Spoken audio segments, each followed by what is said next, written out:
I'm Bob from Creation Station. This is Tech Talk Weekly, our weekly show where we talk about 2 to 3 cool tech topics in the news, give you a fun library fact, and get you on your way in about 15 to 20 minutes. Today, my guest host is Makiba Foster from AARLCC, African American Research Library and Cultural Center. How are you doing, Makiba? I am fabulous, doing well. Thanks for having me here today. Glad to have you. You guys, Makiba is the director, bringing in a lot of very cool programming to and has started some really fun series out there. I'm going to grab you after we cover these news stories about some of that stuff because I Oh, really like sure. those conversations that you guys have been going on. We've Sure. got some interesting stories today. Some things that came out. One of my first one here came out over Labor Day weekend, and I wanted to talk about it because Mhm. if it would have come out during the regular week, I think everybody would have been freaking out about this one. So there's a solar storm that went by us on Saturday, this past Saturday of Labor Day weekend. You didn't notice it. Nobody noticed it. It was a very weak one. It didn't come close to Earth at all, anything like that. However, it charged up this debate about what would happen if the next one really happens. When you got a chance to look at these stories there, Makiba, what did you think about this doomsday weather? Now that we have to worry about space weather in addition to hurricanes. I'm just waiting for them to actually announce a real Sharknado, right? All of this is kind of crazy. But I didn't notice anything different about the weather this weekend. No, But I can't help but to wonder, like, okay, we're experiencing all of these crazy weather events here on Earth, and some of that is because of global warming. And I'm just wondering whether or not, like, these solar superstorms and stuff like that, like, does global warming kind of reflect back to it the doesn't. Global space and warming, global warming directly doesn't. However, the way we live our lives, modern lives, it does. And that's because we're all Mhm. used to being connected by the internet now. And there was this huge thing back in 1859 that it's called the Carrington event. And that's Mhm. just after the telegraph came out, and it wiped out telegraph stations all over the planet. It was this just huge influx of solar radiation that hit us. Nowadays, if that same thing were to hit Earth, it would wipe out all of the satellites or a lot of our satellites up in space and internet because of the interconnections from continent to continent would go down. So Wow. you'd still have a local network, which luckily for us, if you live here in South Florida with us, congratulations. We happen to have a node right here in Miami, so we would be reflecting right off of that node. We would have our own local internet still working, but you wouldn't get out past the nodes that we have down here. Yeah. Well, I mean, you go to an event when, pre-pandemic days, and Yeah, it's too many people there, and the cell phone towers are jammed up, and people are exactly. going Just imagine what's going crazy. to happen if something like this falls So down on top of us. yeah, so were they predicting that something like this could happen again? I think I remember seeing Yeah. something about 2012. We Yeah, just there missed was one in something. 2012 that happened. It just wasn't as big as they thought it would be. And they've been learning more and more about these. They do come in waves. There's actual seasons of them because they go with the sunspot seasons. So we have another 5 years before the heavy part of the sunspot season picks up, and that's when it would be more likely that we would get it. Mm-mm. Well, So yeah, just after we're all done with finally done with the pandemic, then we get ah yeah. it's always something, right? There's The always the gonna be weather something out there crazy enough and for us to do. the Um, weather in space. yep. And start raining sharks and meteors and Oh yeah. all of this And stuff. one of the stories we didn't even pick today, they had a fire up on the space station this morning. It was just Oh a wow. small little one, but they put it out right away and everybody went right back to sleep. But yeah, I mean, it's just as we get more and more things up there in space, we have to start paying attention to these things that are global events and solar system wide events, Mhm. and not just, well, let's going to be raining in South Florida this week. You know, we have king tides coming up this weekend. You know, Oh, for us, that's really? a big thing. But oh yeah, starting tomorrow in Fort Lauderdale, king tide season, guys. And I'm not a native of South Florida, so I'm Hmm. still learning about hurricane patterns and weather. I've experienced tornado watches and all that stuff, but not hurricanes, and living on the coast with king tide. So is this something where surfers go out or you don't go out? Oh, okay. So really quickly for everybody out there, what a king tide is when you have a high tide and the moon is full at the same time. So you get an extra foot or two rise in your tides. And in Oh. some low-lying areas, Miami, Venice, Italy, has king tides all the time, Fort Lauderdale. So you will actually get some of water just on the streets where you wouldn't normally expect it. When Oh, it's really bad right outside of main library down here in Fort Lauderdale, we will get some water on the streets because we're right off oh, the New River. So yeah, it'll be an interesting thing to see what happens out there at Arlick. I bet you the park will have some extra water in it on Friday yeah. afternoon. Drainage is not that great sometimes when it's We a are heavy at sea rain. level. So There you go. There was yeah. another interesting story that I spotted in the news, and I knew you were going to be on, so I wanted to grab it, Makiba. Um, Yeah. this was really interesting to me because first off, one of the first famous black painters. He's someone who did good stuff. Grew up here in the United States, decided to move to Paris in the late 1800s. But what caught my eye, because it showed up on all my tech stuff, was how they've using radar and everything to start looking at images. And here's one of them that you can't see anymore in the paintings because he painted over them Mhm. or he changed them. And this one here's an example, Makiba, for you, where this is the current painting we can all see. But then here's where he actually had extra place settings on there, how he designed the person's things. I was like, wow. And I'm like, oh, wait, well, you've got stuff in the Arlic vaults and everything. We've got to figure out a way to get some of this scanned. Listen, it would be really great to look at some of our pieces, our original pieces. We have some prints, but we do have some original artwork. So it's actually just kind of really fascinating to see the artistic process, but then also thinking about just at that particular time period, like the scarcity of material. So that Yeah. one image of the Jesus and Mary, where he completely changed the direction of the painting from vertical to horizontal, and to be able to see that with the X-ray. Um, because I'm trying to figure out whether or not the technology is like really that advanced, or if it's kind of like basic kind of X-ray technology that they're using. I couldn't get quite enough information out of the It's a article. newer type of X-ray equipment Uh-huh. because it doesn't affect it. You get less radiation affecting the Uh-huh. actual material, and it's got a Oh, finer tuning to it. So you can actually, in the really high end versions of this, you can actually go layer by layer through oh, paint. wow. Yeah, Okay. So I don't think that the they've done it article with some did Da Vinci's enough also. information about what the technology is, but certainly at the African American Research Library and Cultural Center, you can come and learn more about Tanner. My experience with Tanner is the famous image called the banjo lesson.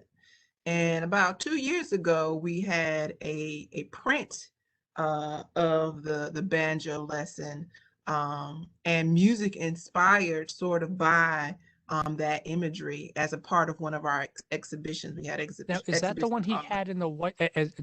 Charles in the chat brings up that he was the first African American painter to have his painting in the White House. Is that the banjo one that was in the White House, or which one I'm was it? not sure. I just know, like in terms of art history and being introduced to Black fine artists, that is one of the standout images that you'll always see is the banjo lesson. So it's a kind of almost similar to this the thankful Hmm. chord, where there's an older man and a younger child, and he's showing the child the banjo and what we assume to be a lesson that's either starting or ending. But yeah, Tanner is definitely preeminent in terms of Black art and American art. Yeah. And so, but this technology really is, it's Yeah. interesting to see that, That's you know, I was really nothing. impressed by in the fact of they're not going by only, like I said, Da Vinci's and Rembrandt's, things that everybody on the planet knows, but Mhm. highlighting some other artists that not everybody knows, and go grab something like that. You know, Bob, I actually got to watch maybe 2 weeks ago, um, the documentary on Netflix about Bob Ross. Oh, And how at the end of, well, I don't want to be a spoiler. Spoiler alert, plug your ears up. How like the machine that family has turned the Bob Ross name into, and now there's not any real way to authenticate what is a real Bob Ross hmm. and what's not. I wonder if there are, I bet you something like this could figure it out. Yeah. yeah, something like this, to whether or not you could figure out, you know, if there is a way to authenticate time, date, I don't know, but just And made me thank think you about that. to Charles in the chat. He came up with the painting name for us. It's Sand Dunes at Sunset in Atlantic City. Is the name of the painting that Tanner had up in the White House. Okay, I have to sand dunes at sunset. I'll write it Yeah. down. But you can see, here's this final thing here for you, is you can see all the different layers of types of paint that were that he was using, as you said, having to reuse and redo things, Mhm. just because of how it It's was. really, It's really it's really, interesting. yeah, really interesting. And so, talking about, I know this is tech talk, and we're looking at technology and its impact. But we do have a great program that's coming up. We're announcing very soon that we are accepting artists. We have a new class of artists for the art and activism Oh, residency. excellent. And so the Nice. news will be coming out very soon. So we'll have some fine artists producing um, art, and we'll debut all of that in spring of next year. But this is a wonderful opportunity to support underrepresented artists in the Yeah. community who Yeah. once were like Tanner, and hopefully the support that we give them, that they don't Hmm. have to go to Paris to be able to find Yeah. space for to be able to practice their craft, and for people to see it and experience it and impact their That is lives. right up our alley here at Creation Yeah, Station. That is yeah, awesome. There was one other story today that we have to talk about, yeah. because this is probably, no matter whether you pay attention to tech or not, this hit your news feeds. So Facebook and Ray-Ban have been talking about for months that they were going to put out a set of smart glasses. And then last night, this morning, Ray-Ban intentionally, probably, leaked out some photos of what they were going to talk about today. And then later on this afternoon, they actually did talk about it. And so just want to throw up these pictures here of what these look like. These are smart glasses in a way. This is not augmented reality. If you've been around us and seen like HoloLens or Magic Leap, this is not anything like that. This is much more like a snap lens where it has two cameras built in. It's kind of hard to see in that picture there, and that's their point. They're trying to make it so that you can't really quite tell where those cameras are on there and stuff like that. So that was the preview one. And then today they actually revealed it. And you can see a picture of what they really look like when you're wearing them out there on the street and going around doing stuff. They have they have two small cameras on them right here at each of the corners. They have headphones built in, speakers, not headphones, and touch buttons on them to do the things. What do you think, Makiba?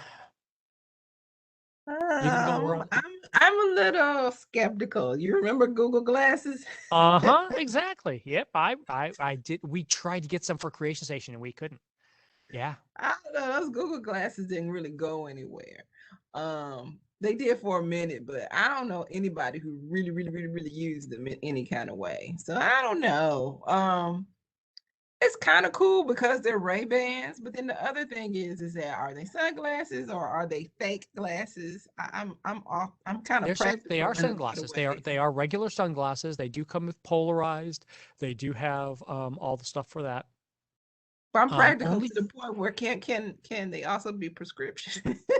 Well, so far, no. That's my thing. I need prescription glasses. I'm Right. not going with this, which is one of my problems with the Magic Leap devices. The Magic Leap devices, you have to get a special prescription insert for them, where the Uh-huh. Microsoft devices, it just goes right over your existing glasses, so you don't have to worry about that. So And like you mentioned with the with Google Glass, this has the recording capability and everything. Um, if you can see where my mouse cursor is up here, there's a little dot right up here. mhm. Supposedly, there's a white light that will shine on there, a little LED that will shine when you're actually recording. My friend has some glasses that I think he probably bought off of Amazon for like $50 that does recording and stuff like that. Now, I don't think it's linked up to the internet and stuff like that, like what this appears to be. Yeah, But these go to an app. And you hit upon yeah, that one right there. These go to a special app with Facebook. hmm So you have to give, we've talked about this before on VR stuff, you have to start giving Facebook a lot of your information. If you don't already have a Facebook account, you're going to be required to have one.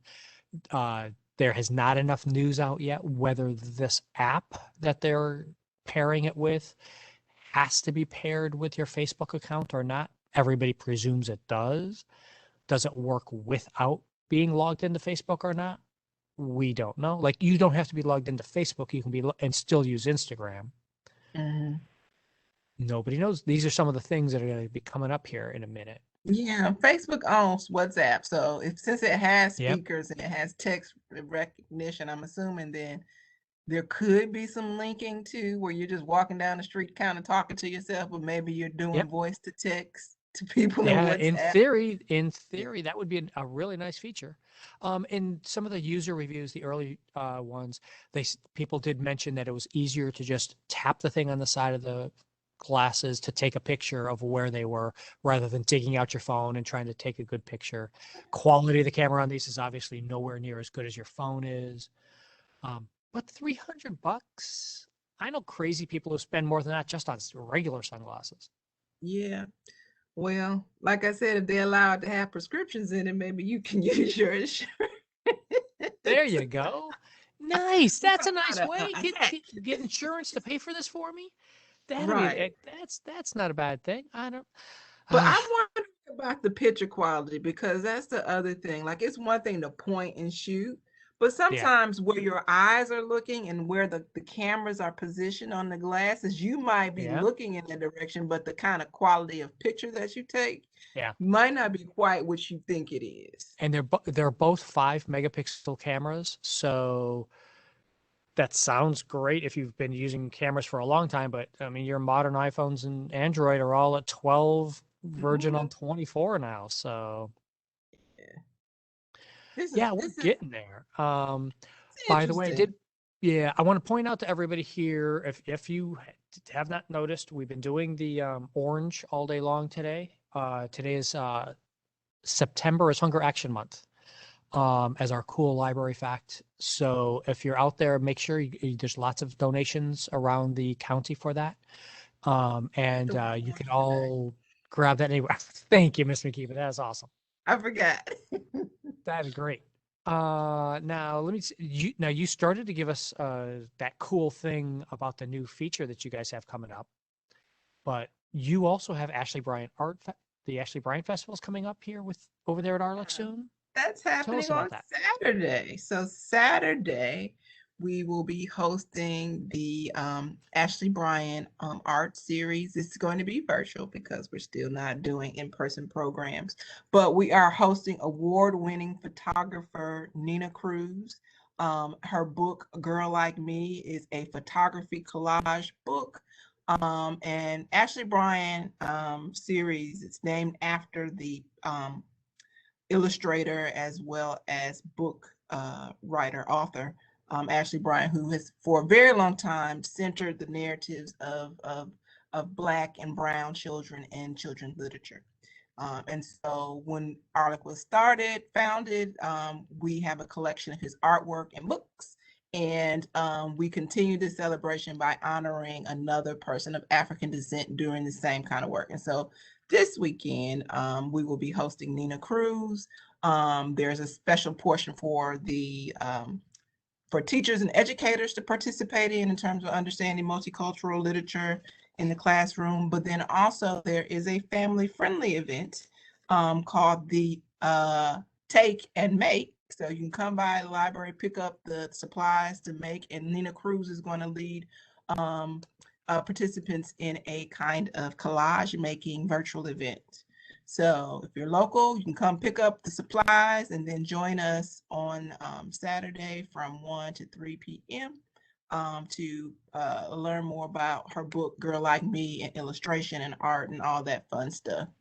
And is all the Ashley Bryan stuff online yet? I know there was a project working on that. So all of our past guest awardees who have all either been like Coretta Scott King Book Award winners or illustrators, they are in our Ashley Bryan. It's called the Ashley Bryan Room, and it's an online virtual kind of space where you can learn more about the artists, learn more about the artwork that's featured here, because each artist, when they come, they actually gift us with a piece of their art. So we have a growing collection for the past almost 20 years. Yeah. So, but you can check out who has participated with that particular series over the past 19 years. It's amazing. I loved working there. There's so much fun stuff around that building. If you have not been to AARLCC yet, you just need, I don't care where you are in South Florida, you actually might need to come down. If you're not in Florida, come on down to come see us. It's an amazing building. And we've got some and next great year stuff there. We are celebrating 20 years. Oh, yeah. And so we've been talking about technology and all that. Bob has been helping us with some of our kind of virtual reality with our virtual Harlem exhibit. And then we're going to do some fun things this year. Yeah. And then we had the 3D scans of our African artifacts from different countries in the continent of Africa. So you can actually see those and experience Yeah, those. we featured that on the show, I want to say about 8 months ago. We featured that on here as one of those things. Yeah. Thank you so much, Ms. Makiba. We could just keep on going. I know. This is the kind of stuff we just got started, huh? Yeah, I'll be back. Good. Yes, we would have to have you back. And happy belated Star Trek Day, since you have all of that kind of space. Yeah, I bet you we have people here who knew it was Star Trek Day. Yeah, exactly. And we did have somebody in the chat asking us about the Apple glasses. It was due to come out today. I'm not sure that they actually haven't seen the actual press conference and stuff. So we'll probably cover that next week when we get a chance to see what comes out. Let me throw up our final slide here. Again, thank you everybody for being here with us for Tech Talk Weekly. If you have a favorite librarian or a favorite library that you want to see featured, Creation Station at Broward.org. We'll see you all next week. Have a great day. Stay safe. Bye-bye.